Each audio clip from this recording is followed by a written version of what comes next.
Hey everyone, and welcome to this webinar today. Just want to say welcome first. We'll still have a few minutes here before we get started. But one thing though, go ahead in the chat box and tell us what are ways that help you set your clients up for success. We'd love to hear your insights as we get started into this topic.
Welcome to all those who are just now joining us. We're going to get started here in just a minute or so.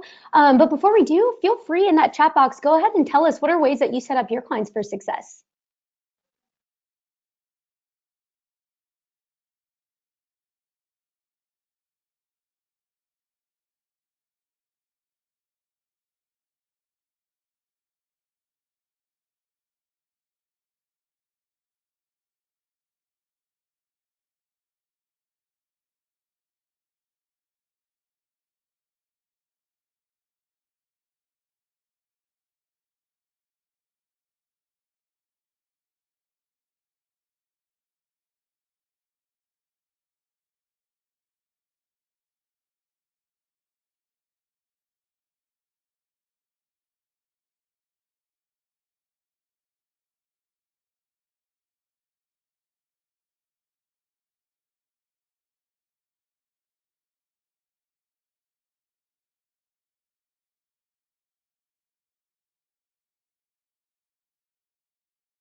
Hey everyone, thank you so much again for joining us here today. Looks like we're getting right on time here, but what's really exciting is we're asking everyone to first list what are some ways that you set up your clients for success. We have some really cool answers in here. One that Deanna said was preparing documentation, but this is what's really going to set us up for this webinar today. We're going to chat about ways that that you do help set up your clients for success. So we're really excited, and I'm going to bring some more in those. As we get going, especially at the end, like we have another one here. Richard said double checking all components, no last minute changes. So this is great stuff. So keep those coming in that question, that chat box. I know Scott from our team is in there, and he's kind of checking out those questions too in there. But I want to go ahead and get started here because we are right on time. So first, let me welcome you to today's webinar. It's hosted by Travefy Academy with featured guest Kevin Sharp, where we're going to have a conversation about how to set up your clients for success every time. So we're super excited to chat with Kevin Sharp today. I was actually lucky enough to meet Kevin a year or so ago and had the opportunity to learn about how he got started in the travel industry and more about his business. So it's safe to say that I'm really looking forward to getting more insight into his business here today. But one thing before I go any further, I should probably introduce myself.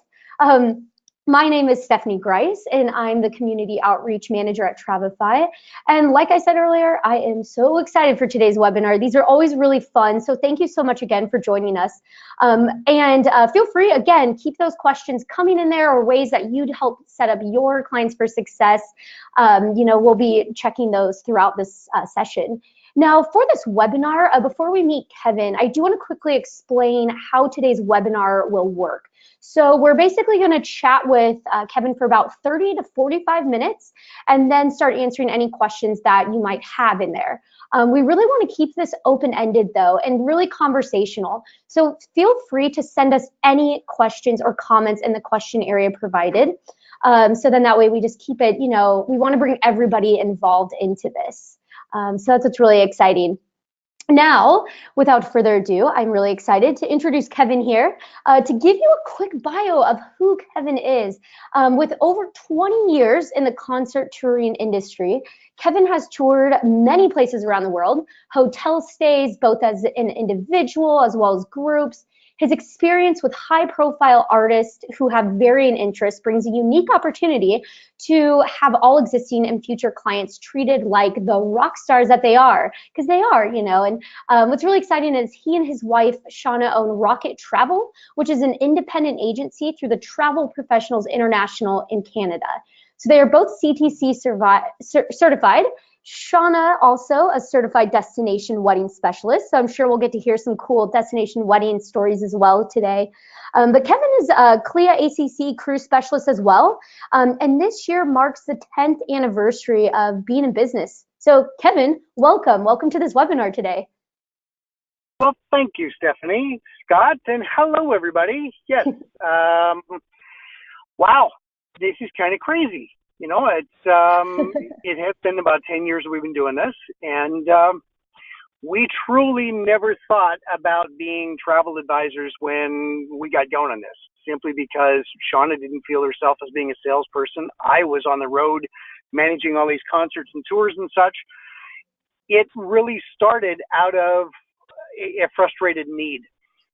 We had a travel advisor that we were working with to book all the hotel rooms for our concerts, who really didn't take care of her final portion of the business. And a couple of you have brought this up as to making sure that your documents are in order, making sure your black and white information is all proper and such.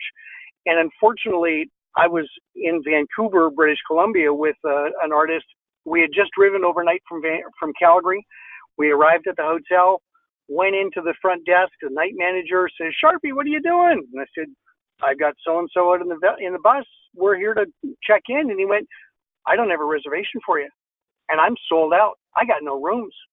And I'm like, fail. This is not good. And it happened more than a couple of times. So we decided to take destiny into our own. Shauna was an HR manager at that point, and we were also trying to figure out our own travel within our family as to what we wanted to do. And a good friend of ours had suggested that, why don't you guys become travel advisors and be able to carry everything on your own, and that'll give you a little bit of a chance to be able to tour around the world yourselves, but as well, then that you've got everything under house and taken care of. So we did, and the bonus part that we were in, starting any new business, is having that influx of cash revenue starting off immediately. And because I was managing so many shows and tours, it gave us that opportunity to be able to actually have, as we know with hotels, you're fairly quick in your turnaround depending on how far in advance you're booking them. And as long as your invoicing is proper and they're paying their commissions on time, it generated money fairly quickly for us. So it allows us to be able to get going and get started. I left the industry in 2011 as far as the concert industry. And at that point, we transitioned into more of doing the destination weddings. And coming from doing touring travel and groups into destination weddings, you'd think that bridezillas as a term would be really tough to deal with, But I'll tell you what, after separating out brown M&Ms for artists and making sure that that hotel rooms are in the right place on the floor, and the right floor, and that there are other band members and such are on different floors and different spaces and all of those kind of things, dealing with brides is really not as crazy as it is. So that kind of gives you an overview as to how Rocket got going. And it is Rocket Travel because it was a rock industry that I was in. So we use that as a tagline. That's awesome. That's so cool. That's what I was saying earlier about how when I first met you and I heard all this stuff, I was like, wow, this is cool. You kind of were thrown into this industry, just in a way, and then you made it your own. So that's really cool. And great, awesome name too. So that's where what you guys are seeing, the Rocket Travel, that's where that comes from. So that's awesome. So on that, I have a question here for you, Kevin. So when, and you mentioned too with dealing with, with the brides and then even dealing with the musicians and everything. But let's take it back to the very beginning. What are some of the most important steps that you take when planning a trip for a client? Because it really starts at there. So what do you do to ensure that you're setting them up for, a successful experience with Rocket Travel? First and foremost is who all is going. You get a contact from a client, and it might be the husband, the wife, and they really don't get into all the specifics. They're just feeling out for information as to, well, where can we go? And or this, they've done some online, and this is what we're thinking of. But when it really gets down to it, who are all the different stakeholders or persons that are going to be traveling with? And can you engage with each one of them? Bringing children into things, as far as even getting an idea of what their thought is about if they're going to go on a sunny sand destination, what do they think? Do they even know what to expect when they get there? Aside from the parents and the financials and those type of things, how are the kids going to get dealt with and such? So really knowing who all is going to be there. And of course, when we were doing the concert tours, we had to know who is all of the people that we've got to book hotel rooms for, and we've got to book flights for, and make sure that we've got enough room on the buses and transfers and those type of things with. Mm-hmm. We approach the same thing when we're doing our travel now. Group weddings. When we're doing our group wedding bookings, we have to know, how many people are we inviting into this? A lot of brides will say, oh, we're going to have 100 people. Well, much like a webinar, 500 people will register. 2/3 of that will basically drop away. You'll end up with about 35 to 40% of what your expectation and target is in reality of what goes. And so having that management of that expectation with who's organizing from the group side of it as well, whether that be a family or whether that be a larger wedding and such, that's the biggest part. The expectations of and how you're going to manage those expectations is key. What do they feel that they are going to see? What do they want to go see? And then what in reality, from your experience as a travel advisor, are they truly going to get involved and have the opportunity to experience? We know, because we travel to so many different places, what it's like to fly into Cancun and need to get out of that airport real fast and get past all of the timeshare sellers that are at the entrance out to the parking lot area.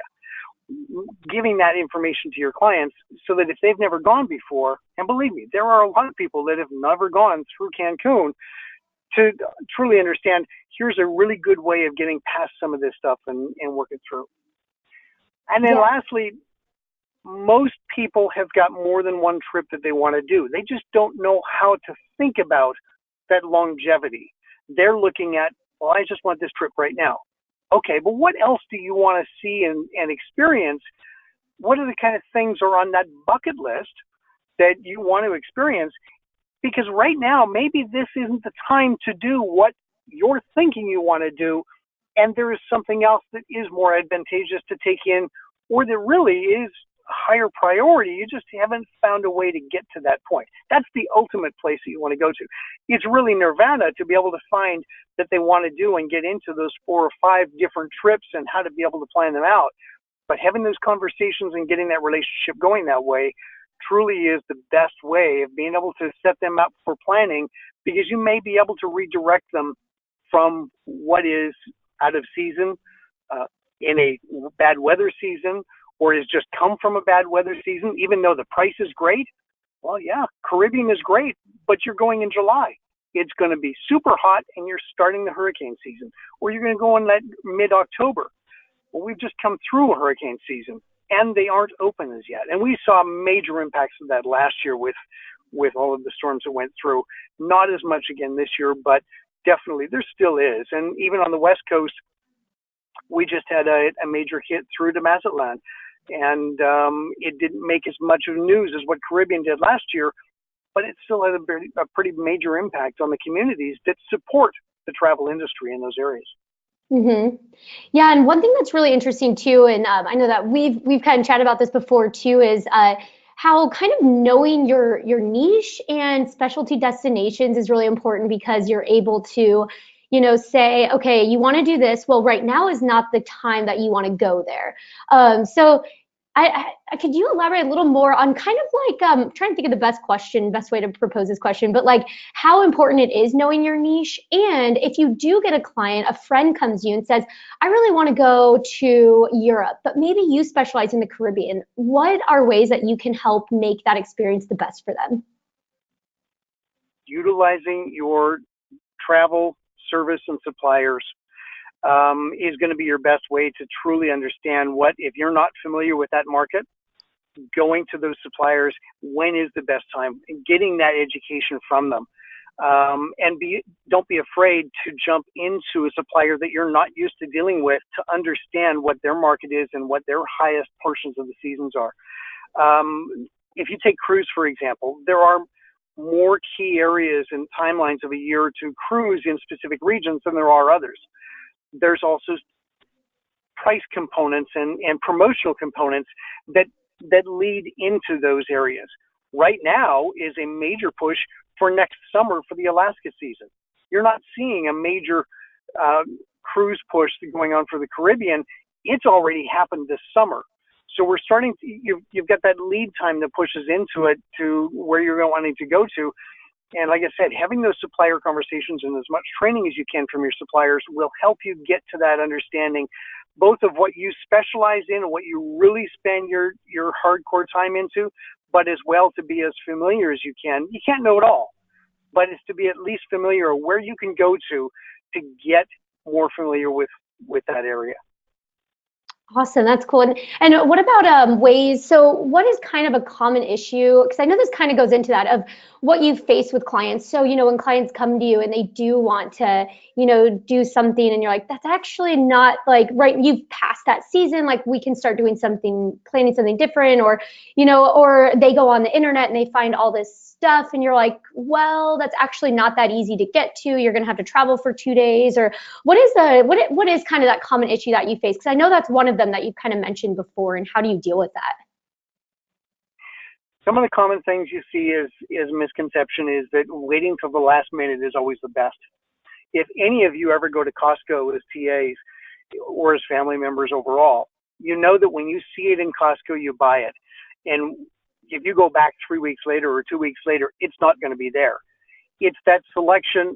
And this isn't rocket surgery. This isn't something that I'm telling travel advisors that we don't know, but it is the most common misconception that people don't understand that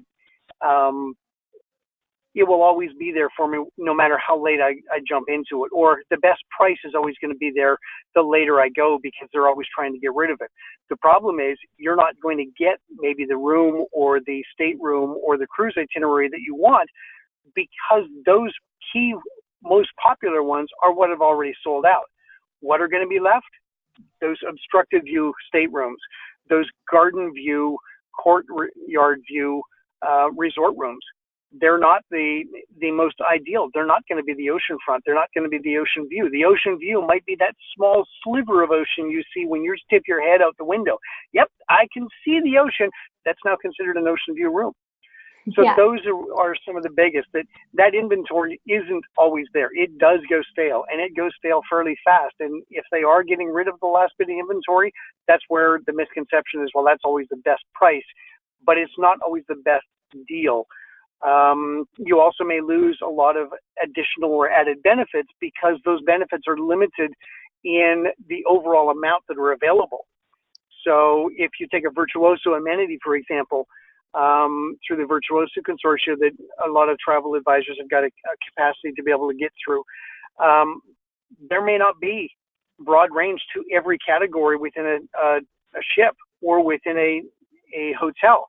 It may be very specific categories that are there, and you're not able to get those additional benefits of maybe a spa credit or an onboard credit or a cocktail party, those type of things to be involved in at no additional cost.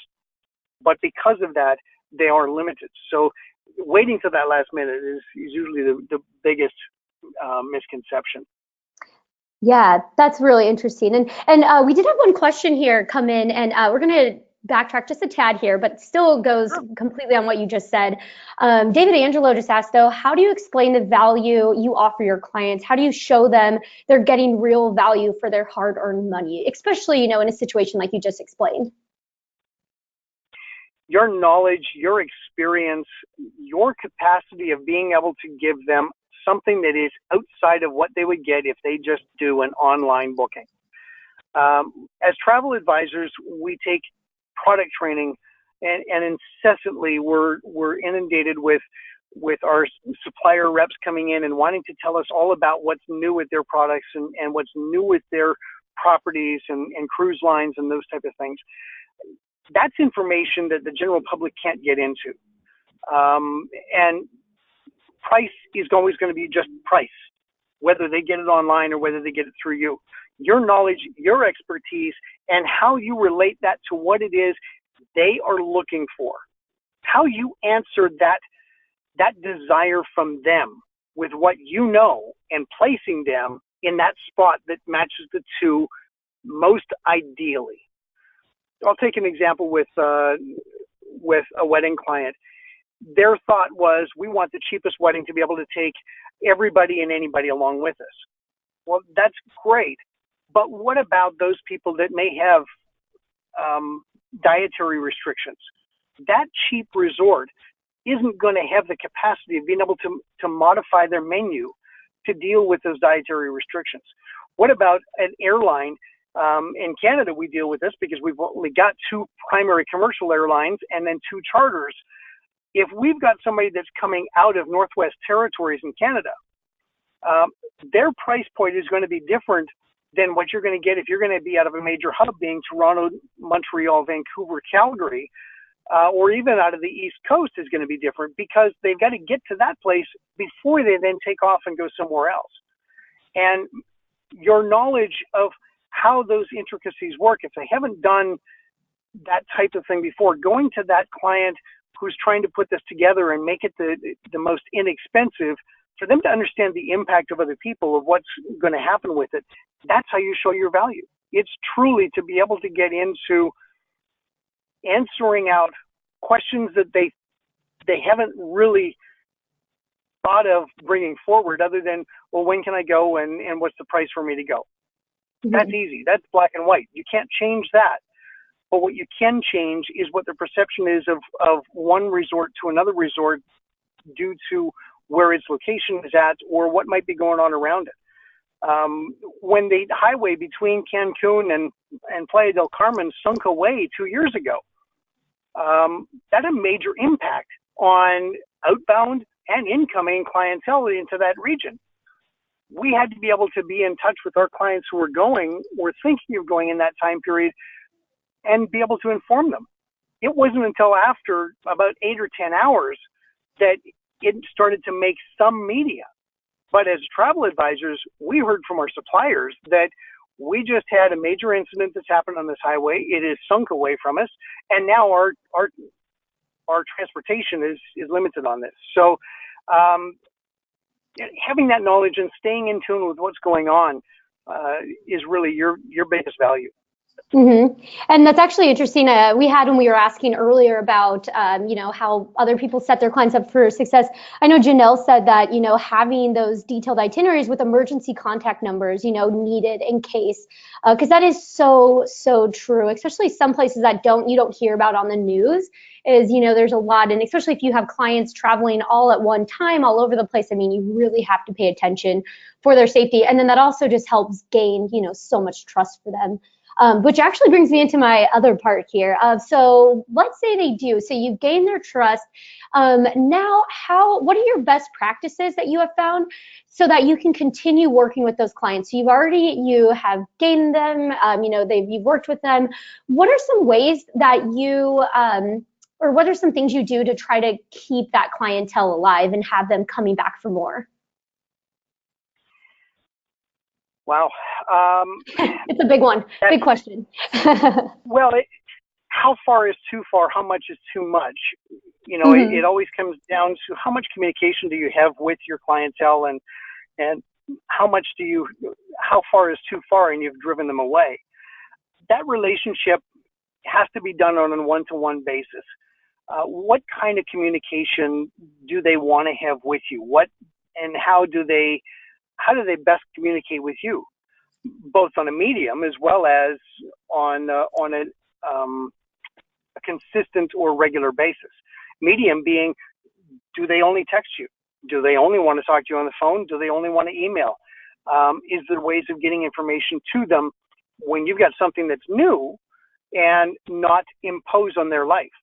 If they truly understand that you have a value as a travel advisor, when you bring something to them, they've got to understand that you've put thought into it. You haven't just blanket marketed out to everybody and anybody. And that's part of that expectation with a client of, you know what, I'm going to send you things, if you're okay with it, that I feel would fit with you. It may not be the time for you to buy. It may not be the time that you've even been interested in doing something, but I'm going to send you things that I believe, based on our conversations and our relationship together, that may pique your interest. And it, like I said, may not be now, but it may add to that list, or it may redirect your priority on that list a little bit. You know, that fifth item that we were talking about, or that fourth item that we were talking about for that trip down the road, there's something that's come up. Instead of going just on that river cruise in 5 years, there's an amazing event that's coming in 2020 with the Passion Play. And there's phenomenal sales or deals that are coming in around that. Do you have an interest of seeing that as a specific event? If they're sports enthusiasts, would they like to go to an F1 race? Would they go to a specific golf event? Has something come up as far as a concert tour that, you know, as being fans, can you arrange for them not only to go to that tour, to that event in a specific area, but also then hit off something else that was on that list? So having that knowledge of what it is, it seems like a daunting task, but as you see things come up, that's where you go through your emails that are coming in and going, I know somebody, yeah, who was that? Oh, right. And then forward that information on to them. That's it. As long as you set that expectation that they're to expect communication from you and to be able to give you some feedback. And all you need to say is, you know what? I'm going to send you stuff. Just send me a quick note and reply. Yes, no, hey, wow, interesting. Give me some kind of a feedback so that we have a conversation about it as well. And that's what really we've found that keeps things going, because a lot of the people that we touch as far as potential clients or even long-term clients came to us in a single group that went for a specific event in one location at one time in their life.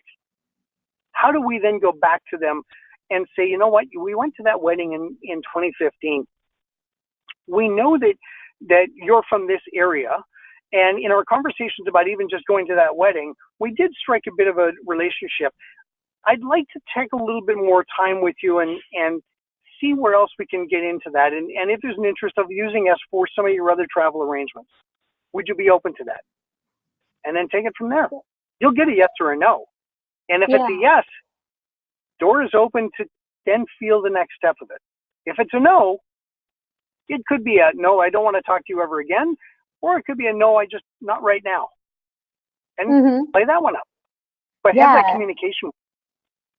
Yeah, that's awesome. And that's actually that answered the question. We had one that asked, "Do you ask for referrals?" And you do. But I have a really good question here from David Angelo, and this is probably one of the most popular questions: is Are there any instances where you decline to work with the clients? So have you ever had to do that before? David, yes. And feel free to fire those clients. They're hard to do, but really, how much harder is it to have to deal with someone that is incessantly doing nothing but price shopping you, or coming back and last minute changing on things and expecting you to absolve expenses or such? They have to understand that you are both A, in a business, but as well B, a human being, and their effect doesn't go unnoticed, and that you can truly say, I'm sorry, I don't feel that this relationship between us is where I want it to go, or where you see that I have a value to work with you by what I provide to you. I think it's time for us to sever this and to move on. And it can be both a wake-up call, which then flips them around, or them just say, yeah, I didn't like you anyway, in which case you're gone. Yeah, don't be afraid to turn away those people that either A, are just so difficult to deal with, and you've done everything humanly possible to try and appease them, or that it's financially doesn't bring you anything, and you end up losing money on the back end of the whole thing as a result of it. And they have to then realize that I can't do things for free. Maybe the next step with that is, at business decision has been made, I'm now doing a service fee for these types of transactions. And that might turn them away as well. Otherwise, it'll make them a little bit closer to you. Mm-hmm. Yeah, that's really true. David Angelo, and yeah, so I don't know how you want to answer his question, but he said, how much do you charge for your services, or how do you go about that? I do, or I've also done other things outside of travel industry, and as a consultant and a contract professional. We base our service fees on either a percentage of the trip that we've quoted out, or as an hourly rate based on how much time is going to be put together. It doesn't start with a flat rate of we start here and go there. We go with honestly a per client basis, rather than a cruise is going to cost you X amount of dollars. Because a cruise, for example, can go so many different ways, rather than just simply an air, a stateroom, and a pre or post hotel. In that kind of a scenario, we'll do it on the basis of what cruise line and what other types of things go with it, and do it on a percentage. If it's putting together a group wedding, we'll do that either on an hourly, or we do have what we've put together as a typical pre-package based on how much involvement they want us to be involved in the event itself. And so we've got an escalating scale on that based on our involvement to it. If it's just booking the travel for it, that's one fee. If you want us to work along with you with the resort, but not have all of our fingers into it, and you have a lot of the control on how you put your wedding together, there's a second. And then the other is stand back, get out of the way, trust us, fee. Yeah. And that is, we're truly, Fair enough. we'll tell you where and when you need to be at the airport, and that everything is covered and put into play for you. Yeah, that's awesome. And Barbara just asked too, what would be a reasonable rate for hourly fees? Take a look at what your accountant charges you. There you Honestly, go. it's a professional service, or your mechanic. You know, your value as a travel advisor is you've gone through. If you're not CDC certified, you probably should work towards that, but it's not mandatory. At minimum, you should look at a general service fee for a professional, and then go from there. How many hours you want to estimate in, or how far you want to go past that, is up to you. But I would look at a profit percentage of you've got a commission that's coming in. I would look at the profit percentage being the equivalent of that commission, because your expenses come out of that commission. Your profit is got to be over and above that. So your overall service fee, again, should be something that I'm going to have expenses that come through here. How much of that is going to be my time that's taken on that? And then what am I going to take and make for a profit off of this over and above? Awesome. Yeah. And it looks like too, so we have just fallen into questions, which I think is great. It's perfect timing. We have a lot of them coming in. So I'm just going to kind of start firing them at you, Kevin. But I do have one question too, kind of on the exact same thing that we're talking about. There's a lot of questions coming in about, fees and things like that. But Candace asks, what is the fee range you charge for a group wedding? And how do you start to construct pricing for weddings? We approach things for our weddings in a different manner than what we would as if we were just a travel advisor. Because Shauna is a DWHSC and DWC, or DWHSA and DWC dual certified wedding coordinator, it steps us aside from just booking or coordinating the wedding itself as a travel advisor. So we get involved. For example, we'll do off-site weddings, we'll do theme weddings, we'll do underwater weddings, we'll do bungee jump weddings. We've done all kinds of different events, and we really truly make it more of an event than it just is for a gazebo on a beach and a setup and go from there. But the amount of time that you put into it based on how many people are going is where we start that, and we'll initially start that off with, are we including anything, or is this strictly going to be a booking? And if it's a booking plus commission, we'll base that on the hourly of how many hours we estimate that it's going to take to do the actual coordination of things. Once we get into where we're coordinating, aside from the travel, that's where we've gone through. We've got some inclusions that we'll specialize in for the package, and then we've put a profit margin on top of that. So we range anywhere from low hundreds into low thousands, depending on how involved and how large the wedding is, and then how intricate we're getting into the specific details. So that low, 2 to 400 type area, or that 2 to 4,000 is where we're at in our range of weddings, depending on what we're including. Awesome, cool. Now another question too. So now kind of moving away from pricing stuff, this is a really good question that Danielle asked, is what are some of the best practices on finding and approaching potential new clients for her niche? So her particular niche is high-end, intellectually curious, travel infused with art, culture, and history, which sounds awesome. So what are some things, are there any tips that you can give that would help get reach to those clients who have such a particular, drive for where they want to go and what they want to do? Do they have anything that you have that you're directly involved with that community, part of your community? Your community involvement is a large resource of clientele, but you've got to relate to them directly. They have to be able to understand and know that what you're providing is not just a travel agent booking engine. You're a wealth of knowledge and expertise, and they need to see that from what you can provide to them. Can you pitch in front of a group? Can you take a group and put them onto a live webinar with a supplier? Can you show them the types of offerings that they can't get through someone else? Having that opportunity to be able to showcase those type of things to that demographic of people, getting involved with it, it's like cruise. Once they've cruised, they'll continue to cruise for a long time. But are they willing to take a look at a different cruise line from what they've always done? And that's where, if you've got someone who is Caribbean, do you pitch them celebrity? Do you say, will you open your mind or your afternoon or your evening or even a luncheon for me to be able to show you something that maybe you're not exposed to?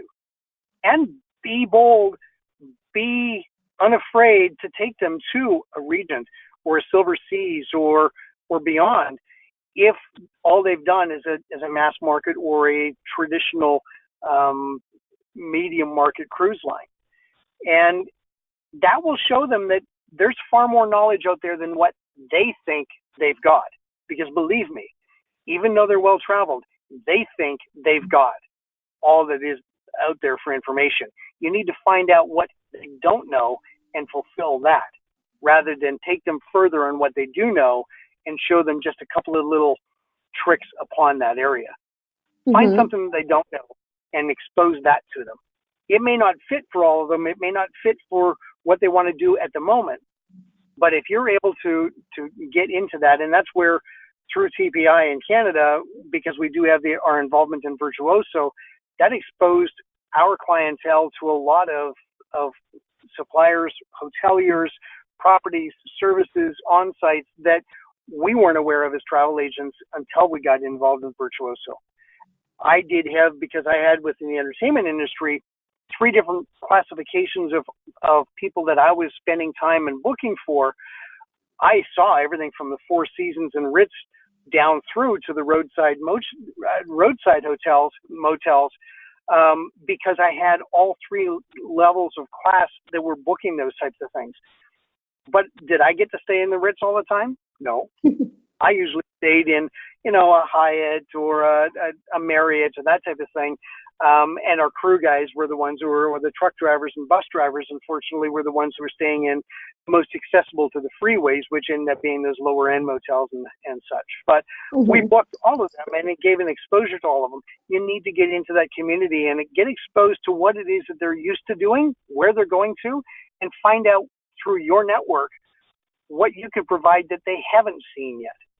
Maybe that's a Hurtigruten cruise doing the Norwegian fjords, or if they've heard of that Alaskan or the Northwest Passage or the South American and Antarctica, do they really understand that they have you available to be able to get them to it?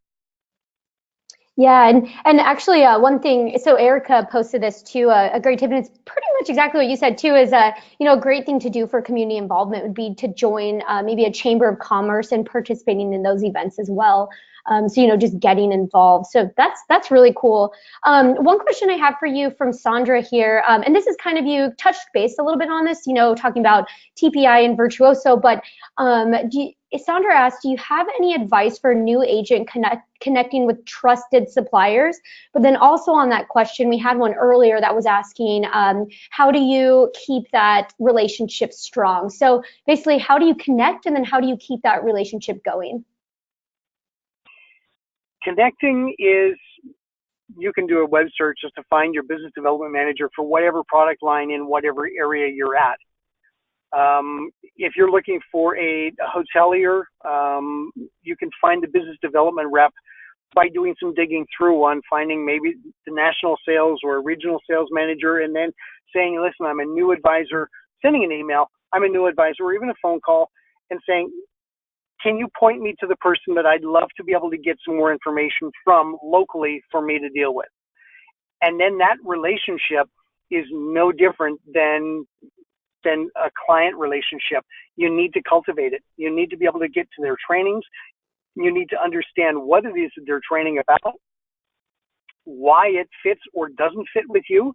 And you'll find some products just don't fit with what you're comfortable with dealing with. But you need to get the exposure to it. And then cultivate that out. When they send you something, give your BDM that feedback that, yes, I got it. Looked great. I had a question about this. And then go back to them. Keep those conversations with your suppliers reps as current, if not more, than what you have with your clients, because they're the ones that are going to feed you anything new. And if they've got something new and they know that they've got your ear as a travel advisor, they will keep you in the loop. They will keep you up to date on what's happening. Find your niche as far as what you prefer to work with, and really bring those suppliers in close to you so that they know that they've got somebody that, you know what, I've got a great cruise line, or I've got a great hotel chain, or I've got a great resort chain that I have a phenomenal relationship with. And then if a client does have any issues with it, they know that you've got somebody in your back pocket you can make that phone call to help them out. But as for finding that supplier, start off big.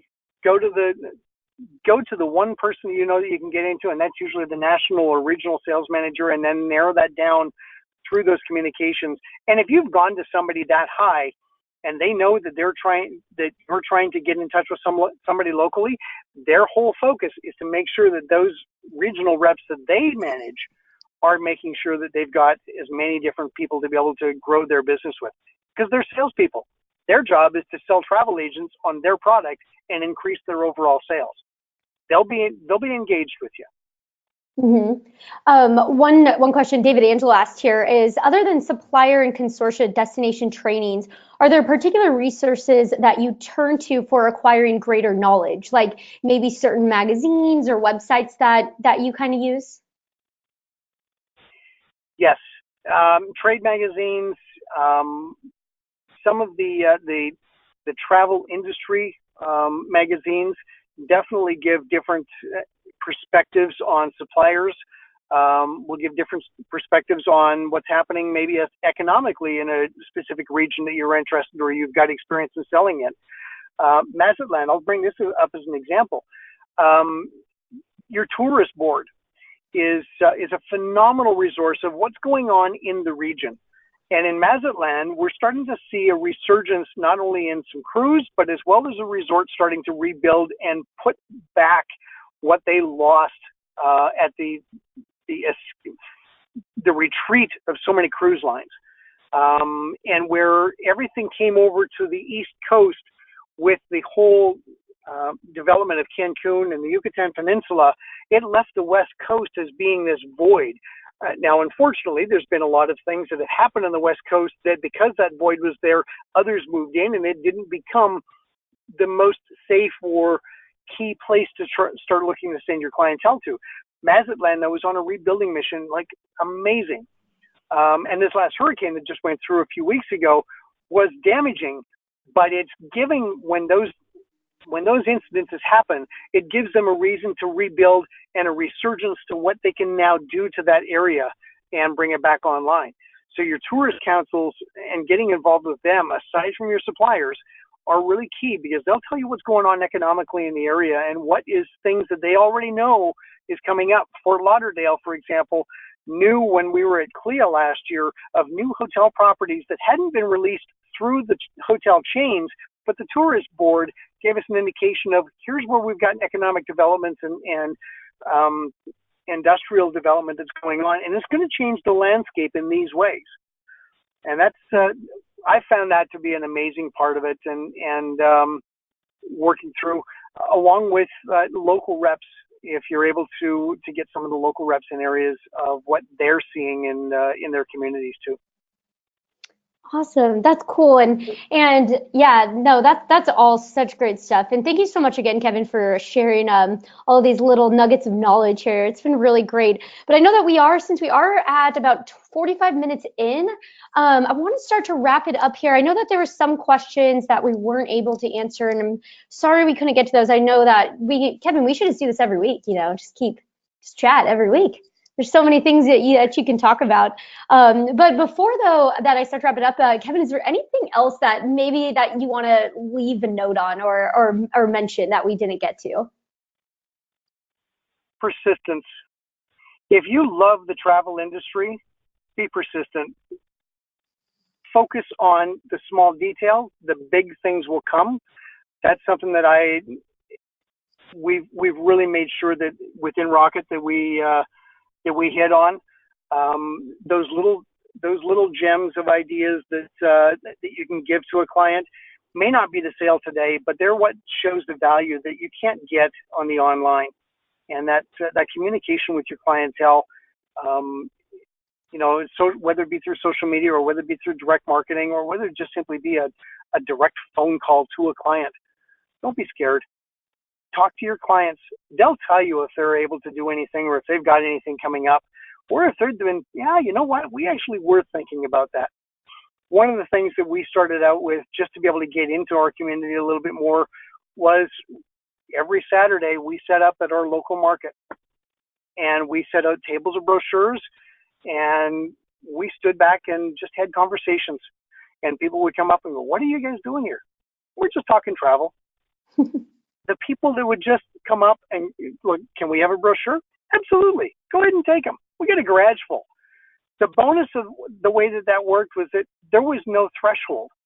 Most people look at a travel agent in a retail location where there's this threshold that they're going across to have to talk to somebody. That's why they do it online at home, because they don't have to see somebody. Put yourself in a position where they can approach you without being scared to have that conversation, and just leave it as that. It's a conversation. If you got your name and email from them, phenomenal. Can I follow up with you? Great. If not, not a problem. But your ability to have just a casual conversation with a client and not have it about the sale. Don't make it about the sale. Make it about the conversation and the relationship. The sale will follow up. That's awesome. That's so true too. That just having that, basically just having that open end, always at all times. That's so cool. And I'm sure that you've gotten some really awesome clients from doing that, from places you didn't expect, I'm sure too. Well, and again, with the experience that I've gotten with Shauna, with the entertainment industry, we've got stories. People love stories. And if you've got a story about what's happened or where you can go and what they've seen and maybe what's happened to you, I'm going to go, you talked about having that contact information for your clients when they're gone somewhere. A travel agent in Houston, Texas just took a group out on a cruise this fall, and a lady had registered in, put all of her information in on the online, did the booking for the group, got out, fell sick, didn't have travel insurance, didn't have any direct emergency communication. Her emergency communication number that she put down was her cell phone. Oh, no. The travel agent was completely beside herself and sat in a hospital with her for 2 days in destination off of the cruise while they tried to track down a third cousin, because this lady had no direct relative back in Houston. Wow. And it was incredibly devastating, both to the client, but as well to the travel advisor, because she just had no resource to be able to go through any further. So if you're going to take a group and you're going to put them together with somebody, make sure that they've got and that you've got the ability of having that depth of contact potentially with them if there's any risk or any chance of something. Mm-hmm. And travel insurance. Oh, Get yep. every client on a travel insurance policy, bar none. It doesn't matter where you go, a stub toe, a thorn in the foot, a clip by a mirror on a car going by can cause so many issues, and they're not something that you can ever expect. It's insurance for a reason. It insures for what you didn't expect. Yeah, somebody actually mentioned that earlier too. They said that is one of the ways that they set their clients up for success is travel insurance, which is so accurate. I mean, it goes in hand with that, emergency contact and always following up. And yeah, that's a really, really great point, Kevin. I have one last question for you though. So we had one come in here that I really want to ask you, and then we'll just make it the last one. Is what is the best way to set up a sales pipeline to follow up with those leads? So the leads that you were talking about, where you set up, a table and you're handing out brochures and you meet people. So what does the sales pipeline look like for you to follow up with those potential clients? The timeline for following up? Yeah, or the pipeline. So kind of like how, what do Okay. you do next? Are there things that you do? Well, first of all, to gather some of that information, there are a phenomenal amount of different apps that are out there to gather and put together email and phone lists and such, whether that be putting them in for a small draw, whether that be adding them to a mail list and being just as blatant as that, making sure that they understand when they give you that information that you will be contacting them. And then do that contact. There's another service called MailChimp that you can set up and take and feed that information directly into. Have your template follow-up emails or contact, whatever that is, pre-made. Sit down and figure out how you're going to respond to anybody that's giving you a contact, and then get them as a call to action to respond back to you. If they respond back to your request when you've first met or first contacted them after they've given you that information, Now you've got somebody who's engaged, and now there's somebody that you can go back to and continue to develop that. Do it within the first 48 to 72 hours. If you've got a template email already done up, if you've gathered the information from a table on an iPad and done it that way, fantastic. It's really a bulk in and a bulk out. Then watch it roll back in and see what kind of response you get from that. It's like the webinar today. The request in the introduction has gone out. How many people responded to it? And how many people now have actually shown up and done something with it? Don't expect that you're going to have everybody who's giving you their email address respond to you, but have good contact details, have good information for them, so when they do respond back to you, that you can then continue to keep going with them. And then whether that be a face-to-face or whether that stays electronic or even on the phone, that's a big part. That face-to-face, if you can do that, you know, it's, my grandfather said, if you can see the whites of their eyes, you can tell. So. Oh, I think we lost you. Can you say that one more time? My grandfather used a saying with me, and that was, if you can see the whites of their eyes in a conversation, you know what their story is. You can see what's going on behind them. And if you can have that face-to-face, but not put it across a desk, put it in a coffee shop, put it in the evening or a weekend where it fits for their schedule as much as it does for yours. There's where you show a value that I'm not stuck in this Monday through Friday, 9 to 5, and you can only see me there. If you've got that flexibility within your position, make it personal to them. Spend that time personally with them. They'll spend that time personally with you because they can see that dedication you've given them. Awesome. That's great.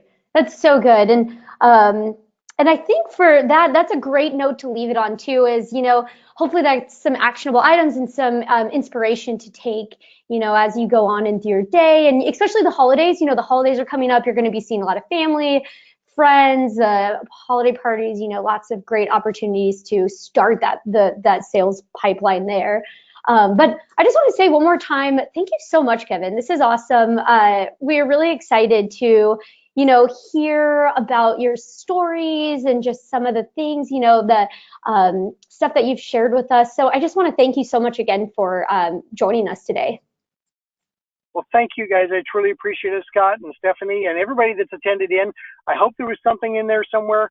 And if not, reach out to Scott and Stephanie. If you'd like to contact me directly, I'm more than open. But please know that I'm just a travel advisor, the same as all the rest of you.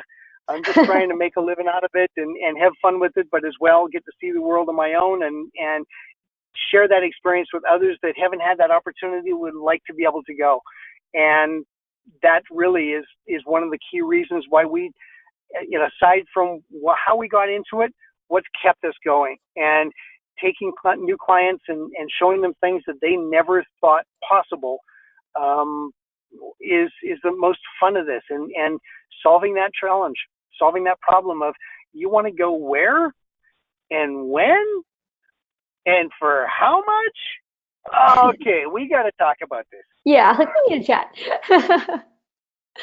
Oh, that's really cool. Well, thank you so much again, Kevin, and thank you everyone too. And you will be getting a recording of this afterwards. So probably in about an hour, you might get an email here, and you can pass it along to any colleagues who missed, maybe if you want to share it in your Facebook groups or with anyone else, feel free to do so. And then of course, like Kevin said, reach out to us if you do have any questions. So I guess with that being said, have a great rest of your day, and thanks everyone, and thanks Kevin.